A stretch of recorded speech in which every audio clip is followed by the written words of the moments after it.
What's going on, guys, and welcome back to my channel. If I sound a little weird today, I do apologize in advance. I was a little sick when I recorded this, but this week's movie was one that I knew I just had to talk about, and not for any good reasons in particular. Just like my last review, I am going to save all major spoilers for the end of the video, so I'll give you guys a heads up when we're about to enter spoiler territory. But honestly, if you care that much about spoilers for a film like this, all I'm going to say is that you're better off worrying about the more important things in life, like calling your parents, paying your utility bills, subscribing to my channel, or literally anything else. 3 days after its release, I took it upon myself to watch Slender Man, a horror film, and I'm putting imaginary quotes around horror, loosely based on an internet creepypasta that was all the rage around late 2012 and early 2013. The film follows a group of 4 teenage girls that all attend the same high school, and given the extreme lack of backstory for pretty much any of them, we can only guess by their interactions that they've all known each other for quite some time. And in cliche horror flick fashion, they put together their brilliant minds and decide,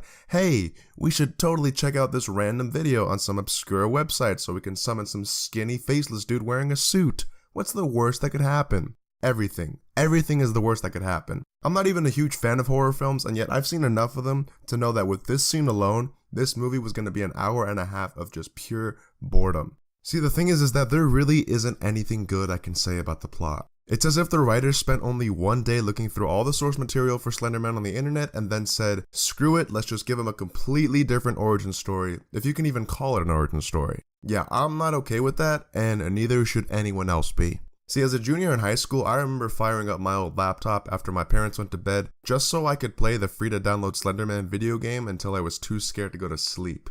After watching this film, I drove back to my dad's house, got in my gym jams, and knocked out in less than 20 minutes. There just wasn't any real scare factor, especially since this version of Slender Man could pretty much show up wherever he wanted, unlike in the video game, which takes place entirely in the woods. I don't know why, but it also felt like some parts of the movie were completely cut out before its release. There was no flow, there was no gradual progression through the story. See, what makes a good horror film is pacing, especially the way it starts off kind of slow, but gradually starts getting darker and more twisted, until finally you're clutching the armrests of your chair, your eyes are bloodshot, and your heart's going like 200 beats per minute. This movie talks about Slender Man's abilities as if they were a virus, right?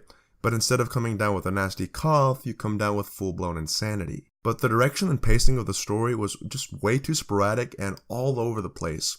And in no way did it resemble any sort of descent into madness. And I think the real root of this problem was that there was this constant back and forth between competing ideas. At some points, it felt like the movie was trying to convince me that Slender Man was a real tangible threat to these girls, but then it would totally flip and try to convince me that it's all in their heads. And this went on for the whole movie, but after 45 minutes, it got pretty annoying. And don't even get me started on the acting. God, it made me cringe. Was it bad on all parts? No, not entirely.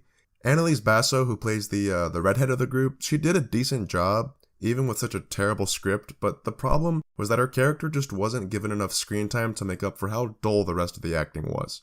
Joey King also wasn't a disappointment, and I will admit that I kind of liked her scene in the library, but that was really her only moment to shine. Everything else that was going on with her character after summoning Slender Man could have definitely made the movie more interesting, but you hardly get to see any of it actually happen. Instead, you have to figure it out for yourself from a couple of text messages on a phone screen. But I'm not going to talk about the other 2 characters in the group. Nope, sorry, can't do it. I can only say so many bad things about the acting before I actually start getting pissed myself, and it's a lot harder to do these voiceovers when I'm pissed. So for my own sake, let's cross over into spoiler territory. I was, and still am, very confused about the chase scene near the end of the movie. I can't believe I'm admitting this, but the whole build-up to that chase was actually pretty good. Something about hearing that bell toll 3 times, combined with how dark it was in the woods, really managed to creep me out. Like, that's when I knew this was the end game. Everything was going just fine, but as soon as Slender Man stretched out his weird-looking CGI tentacles, Hallie completely freaks out, literally seconds after she had just said, "Take me." It made the whole build-up completely pointless, and there honestly didn't need to be a chase scene there. Whatever, dude. This movie was lame. And with that, I'm gonna give Slender Man a solid 3.5 out of 10. As always, thank you guys so much for watching. Also, another huge thank you to everyone who tuned into my review of Mission Impossible Fallout 2 weeks ago. It turned out to be a bigger hit than I expected, so if you haven't seen it already, check out the link in the description below if you feel like giving it a look. And even though there really wasn't much to say about this movie, I'd still love to hear your thoughts on it in the comments below.